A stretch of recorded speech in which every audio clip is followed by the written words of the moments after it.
આજ તો વિવેક જાય છે વાળ કપાવા. તો બધા મિત્રોને આજના મારા સ્ટાર આજે તો મધના પતરા ચડાવવાના હતા. અહીંયા પતરાનું કામ ચાલુ થઈ ગયું. પછી ભાઈબંધે એનું હડી ગયેલું મોઢું ઢાંકી દીધું. એ તો અહીંયા પતરા ચડાવવા માંડ્યા. થોડીક ચા પી લીધી ખાલી એમ. ચા વિના મને ચેન પડે નહીં. હું બેહી ગયો જમવાનું, ભાઈબંધ વહી ગયા જમવા માટે. બંધ તો માથે ચડીને હાય કેતો હતો. सब क्या देखना पड़ रहा है, सह मैं अंधा हूँ. તા તો હિરોઈન અહીંયા ઉભો રહીને એનું એક્સપેરિમેન્ટ બતાડતો હતો. तेजस्वी लोग हैं हमारे पास. રવિવારની મજા ફૂલ મોજ. કેવા વાળ કપાવું હિરેન? 4 વાગે વિરાટ કોહલી જેવા વાળ કપાવા. મારે તો ટકો કરવાનો છે ભાઈ, વેલા કહી દઉં.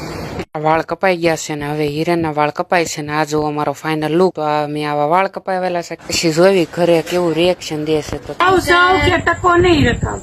ઘરનું કઈક આવું રિએક્શન હતું. પછી હું એ દીવાબત્તી કરવા તો અહીંયા મેં કરી લીધી દીવાબત્તી. પછી હું બેસી ગયો વાળું કરવાના. આજના માટે બસ એટલું જ તે. ચલો બાય.